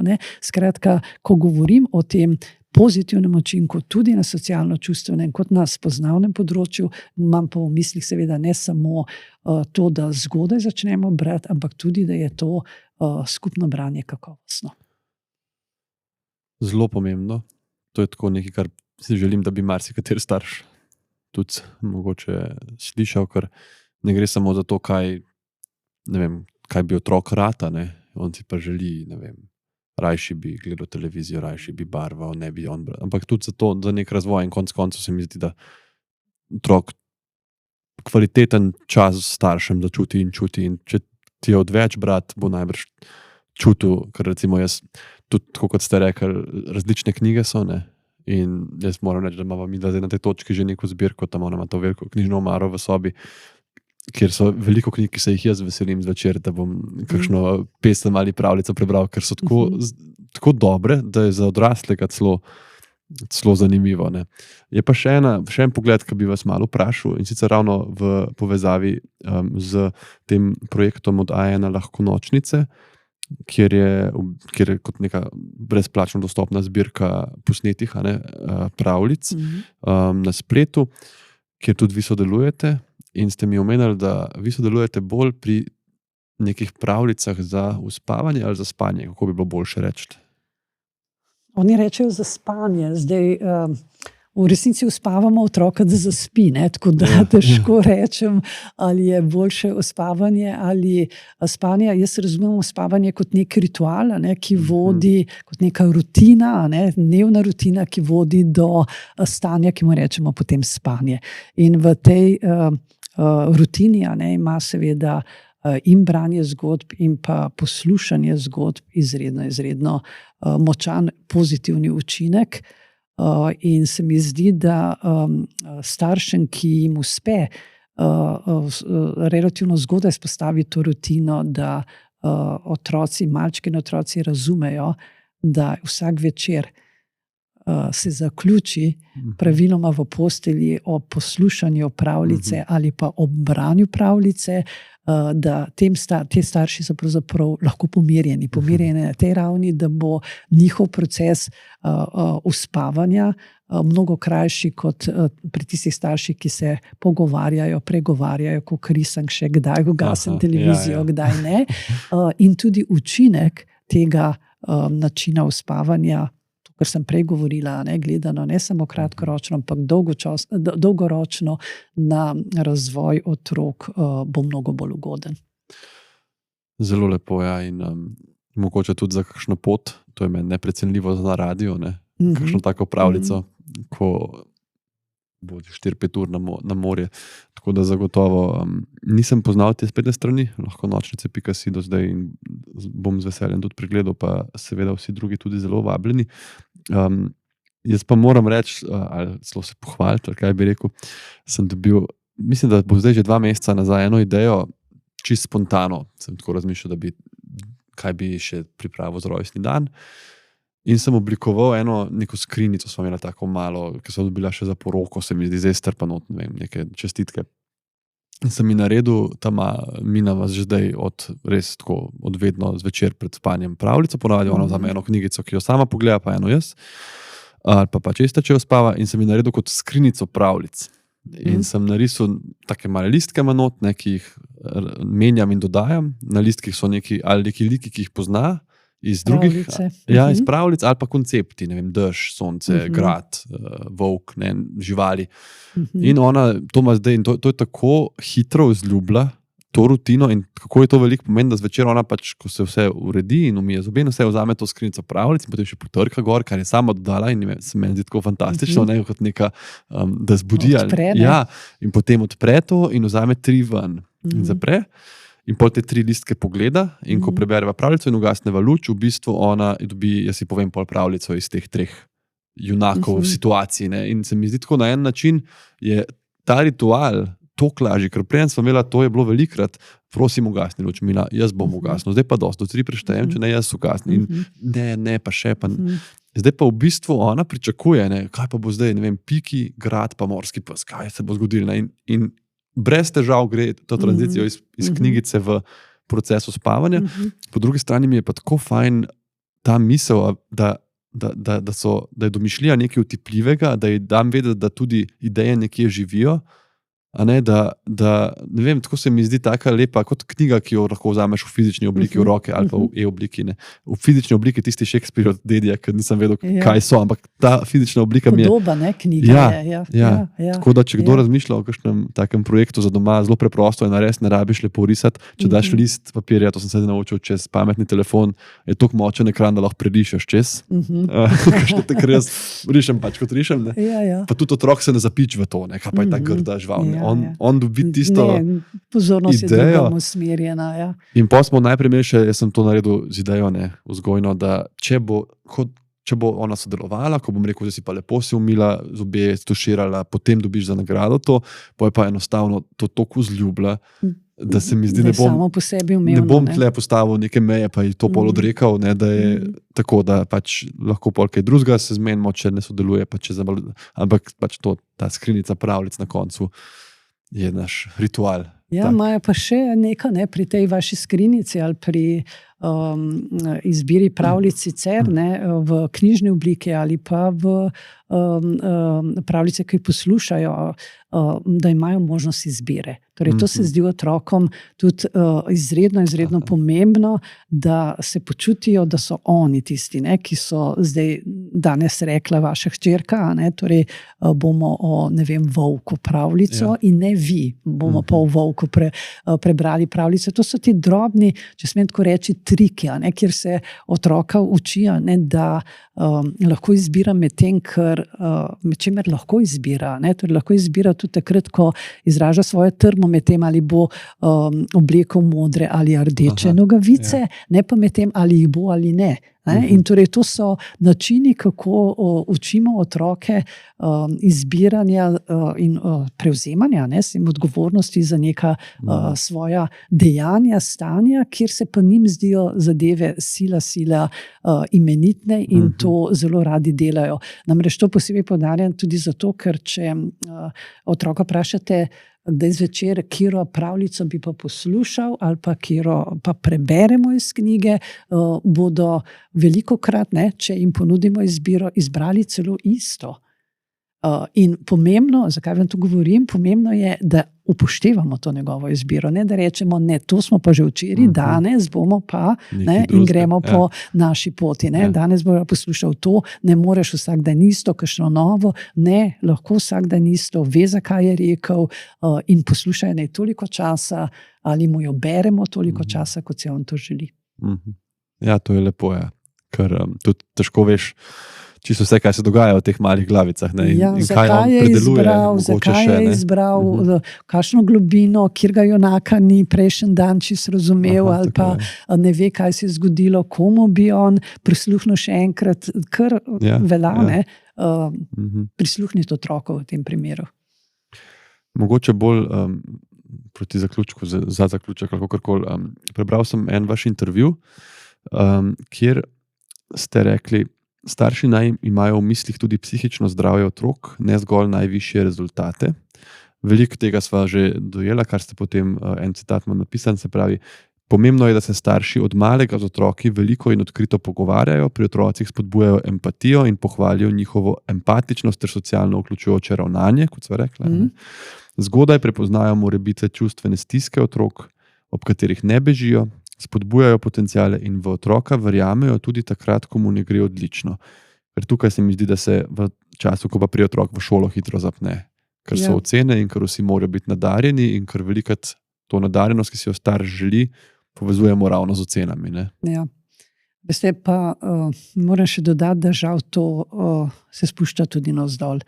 Ne samo v šoli, tudi že na predšolski ravni, tudi že v vrtcu, moje profesori vse preveliko govorijo o tem, kako bodo prepoznavali nadarjene otroke. V vrtcu so nadarjeni, oziroma predšolski otroci so vsi nadarjeni, samo lahko tudi na različnih področjih. Je eden močan na enem, drug na drugem, lahko zamenja področje, ko se še razvija, kje bo močnejši, kje bo šibkejši in podobno, tako da to postavljanje ciljev, to idealiziranje otroka, kaj mora doseči, kakšen naj bo, kaj bo za njim nekoč v prihodnosti, če bo sedaj dosegel vse to, kar je v naši glavi, je nekaj, kar zanesljivo razvoju v večji meri škodi, kot pa koristi.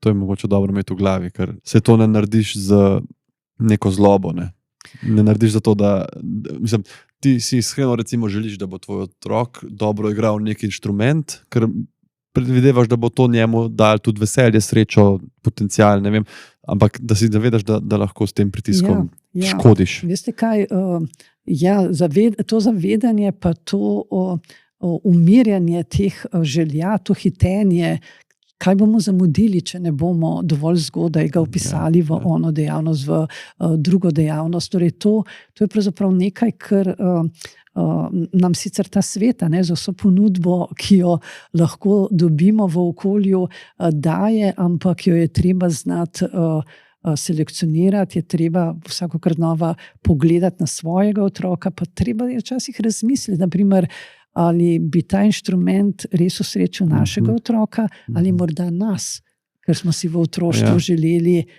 igrati inštrument, pa nismo imeli možnost. V mojem primeru, ker imam en ogromen pianino, ki ga je moja žena včasih igrala slučajno v sobi in se mi zdi malo ga je treba uporabiti. Izkoristiti, tako da zdaj. Torej, pravzaprav na dolgi tek za tem zgodnim pritiski in ciljanimi dejavnostmi, ki jih izbiramo za otroka, ne dosežemo tega, kar mi mislimo, in povzroča pravzaprav samo neke napetosti, socialne konflikte med nami in otroki, pa moraš, pa boš, pa drugi pa zakaj pa ti ne, in podobno, ker zamegli potem tista njegova pa sicer močna področja, na kateri bi bil pa res rad on kaj dosegel, bi bil morda uspešen, bi se dobro počutil, tudi če ne bi bil uspeh merjen z ocenami, torej to potem stopi v drugi plan, zato ker imamo toliko teh merljivih ciljev pred seboj in jih pravzaprav jaz bom rekla, univerzalno ponujamo otroku. Veste, ko so te različne dejavnosti, kar vsi vse, ne morejo vsi vsega. Ljudje smo si med sabo različni, te 4-5-letniki, tudi 7-8-letniki pa še ne vedo, kje so. In še ne vedo, kaj jih dolgoročno zanima, kje bi se radi preizkusili, kako bi se radi preizkusili. Zato jim moramo puščati prej omenjeno izbiro in puščati moramo tudi to, da iz določenih dejavnosti, če že se vključijo v njih, izstopijo ali jih zamenjajo. Ja, tako, ja. Mogoče smo zdaj prišla tja, kjer smo začela na opazovanje. Ne? Se pravi, da ali je on tudi zadovoljen in srečen ob tistem, ali smo mi zadovoljni in srečni, zato ker on tja hodi. Tako je, ne da pišemo na 3 stvari, pa pozabimo na to, ne, važno, kdo ga bo tja peljal, pa kdaj. Ampak to je, ker jaz imam tak odnos recimo do pisanja. Ne, to je pa ena stvar, katero pa so me upisali na šport, recimo, pa smo govorili o glasbenih šolah, ampak v to me nihče nikoli ni spodbujal potem, ko so vedeli, da mi paše, ampak da bi me silil, da bi me želel, da to delam. Jaz sem pač bral veliko in potem sem začel pisati svoje pravljice. Starši so bili navdušeni, pa so jih brali, pa smo jih printali, pa tako. In potem sem nekje v srednji šoli to popolnoma nehal, do par let nazaj. In na nek način, bi mogoče mi celo koristil nek pritisk, da bi nekdo rekel, pismo se ti gre, kaj zdaj, ne boš sam igrc igral, ampak na drug način, pa tako kot ste rekli, ni vedno zahiteti, pa forsirati, pa zdaj pač sem bil 30 namesto 20, ko sem prvo knjigo napisal, ampak mogoče pa ima to tudi neko svojo zgodbo in sem zdaj pa recimo pišem vsak dan. Tako sem ste vi zadovoljni? Ja, sam. To je moja stvar. Ja. In isto to, pa sem hvaležen, koliko je bila knjiga uspešna, pa vse, ampak kot ste rekli, ne greš v to z pričakovanjem ocene pa rezultata. Ampak ker je to en del tebe. In se mi zdi tudi, da imam več prijateljev, ki so glasbeniki, pa imam nekatere, ki so imeli 10-15 let šole, pa pustili ta inštrument, pa nekatere, ki vidiš, da z veliko dušo in veseljem še vedno vadijo sami. Jaz se tukaj vprašanje, so slučajno samo zadeli nekaj, kar jim bolj paše, ali je bila vzgoja drugačna. Ampak ta moj otrok je moj projekt, ta pogled. To sem hotel, da še malo mogoče rečemo. Ampak to, kar ste pa rekli, da pa namesto teh samo ocen tudi spodbujamo psihično zdravje otrok, a tukaj so kakšne specifične tehnike ali tako globalno ravno to? Ne, to je mišljeno globalno na tej ravni, da ne postavljamo pred njih previsoke cilje oziroma predvsem ne enake cilje pred vse otroke. Otroci so pa tako zelo različni. Saj, če pogledamo, kako se nam je to v šoli malo sfižilo, če smem na ta način reči, da vsi starši pričakujejo in potem se tudi zgodi, da so vsi otroci odlični, pa prav dobri. Včasih so bili pa tudi dobri, pa zadostni. Ampak v resnici se populacijsko, ko se meri, njihove intelektualne sposobnosti in druge spoznavne zmožnosti, ni spremenilo v populaciji nič. Ampak postavljeni cilji, zahteve, pritiski so premočni, da se pravzaprav razmišlja že v začetku obveznega izobraževanja, kakšne ocene mora imeti za to, da bo lahko se vpisal tja in tja, ampak se on ne ve, kam se bo vpisal. On nima še izdelane svoje izobraževalne ali pa poklicne poti, to je naša pot. In ob tem pritisku učiti se mora za to, da boš, je to pritisk na psihično zdravje otrok. Razumem. In se bodo oni pravzaprav verjetno na tej poti nekaj izgubili in žal morda pokazali celo manj znanja in manj ambicije, kaj bi radi sabo naredili, kot bi jo, če bi ga pustili, da bi po neki svoji poti, ki pravim, ni nujno, da je na vrhu, ni nujno, da je spodaj. Veliko otrok je v sredini in naj po tisti poti hodijo in naj bodo krati tudi psihično zdravi. To je lepo, ja. Tudi otrok ne ve, kaj bo. Otrok ne ve, da bo zdravnik, da bo pravnik, da bo ustavni sodnik. In jaz vem, da ko so me vprašali, to so mi povedali večkrat zgodbo starši, ko so mene vprašali, kaj bom po poklicu, sem rekel, jaz ne bom delal, jaz bom šel na bankomat po denar. To je bilo moje razumevanje sveta. In torej to ne more biti motivacija za to, da bi se vi bolj učili. Ja, torej to, kar starši zamenjujejo, da če bodo razložili, kaj vse to v življenju pomeni in kako ne bodo konkurenčni, če smo na ta način reči, potem morajo vedeti, da to razlagajo sebi in ne otroku, ki se tamle pri niti 11-12 letih, ko je v svojih pubertetnih letih, ne ukvarja z tem, kaj bo on, ko bo star 25 let, ampak kako pravzaprav skozi ta leta, kako jih pravzaprav izkoristiti, izrabiti, kako živeti v tistem obdobju, ki je seveda zaradi svojih razvojnih značilnosti nekako posebno drugačno in zahteva tudi večji napor strani vsakega posameznika, ki se znajde v najstniških letih. Pa verjetno, to se mi zdi tako važno, pa tako žalostno, da ni samoumevno neko varno okolje doma, kamor se otrok lahko tudi s stiskami pa z pomisleki vedno vrne in pove karkoli. Ja, ampak ravno to varno okolje v obdobju mladostništva je povezano z varnim okoljem, ki se začne vzpostavljati v obdobju malčka. Če tam gradimo ta varen čustveni odnos, če tam on verjame v odraslo osebo, ki jo bo dobil takrat, ko jo rabi, in če se ne zgodi potem na tej poti kaj posebnega, ko ga razočara v popolnosti, potem se bo on takrat, ko bo rabil pomoč, takrat, ko bo v stiski, vračal nazaj v to družino. Čeprav je njegova referenčna skupina so vrstniki, ne družina, ampak on se bo vračal takrat, ko bo čutil stisko. Zato pravim, to se ne začne graditi, ne vzpostavljajo odnosi takrat, ko nastanejo konflikti, ko nastanejo stiske, zlasti v teh najstniških, pubertetniških letih, ampak na začetku. Ja. Milan Jesih ima en zelo lep sonet o enemu, ki gre v naravo v bistvu in se tam napije in nekako umakne. In potem zaključi ga zamišljen in pijan, dolg hip miruje, pa gre potem domov vse globje v tuje. In se mi zdi taka pomembna. Mislim, predtem še nekako opiše, kako je tam svež kruh, pa razpeluje v kotu, pa oče je vesel, pa mama se smeje, vse je krasno, ampak on gre pač domov nekako, ker mora. Ne niti po neki. Jaz bi vas vprašal za konec še, mogoče, že na začetku sva omenila, kako fino je, če si starš kaj prebere ali pa kaj posluša, za kakšno priporočilo mogoče teh knjig in tečajev je ogromno, kaj mogoče za, ne vem, či začetne starše, ki bojo prvič postali starši, ali pa za malčke, male otroke, vzgoja, razvoj, ko sva rekla, ne znanstveno, bolj strokovno. Ja, jaz bom pravzaprav zdaj težko vam naštela konkretna priporočila. Res je tudi to, kar vi pravite, da se tega zdaj veliko najde v digitalni obliki. Jaz bi bolj priporočila staršem, da pogledajo, kdo je to napisal ali pa kdo je to rekel. Torej, to danes se do vseh podatkov da pride in če so to osebe, ki se s tem ukvarjajo, ki imajo reference z tega področja, potem ne to le bere. Potem je to vseeno, ali je to objavljeno na internetu, ali je to objavljeno v reviji tej ali oni, v knjigi, ki jih je tudi kar veliko z tega področja v slovenščini, strokovnih knjig.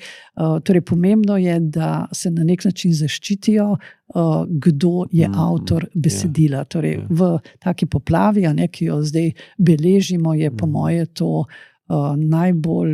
največja zaščita za to, da bomo jemali te informacije, te posredovana dejstva, kot bolj veljavna in kot bolj zanesljiva, kot bi jih sicer, če pač to piše nekdo, ki se na te stvari ne spozna ali pa jih vsaj zanesljivo ni študiral oziroma se z njimi ukvarjal. To je pa zelo, zelo dober odgovor na to vprašanje in se mi zdi tudi krasen, tako neka stvar, ki jo lahko razširva na zdravstvo, prehrano, mislim na praktično vse danes.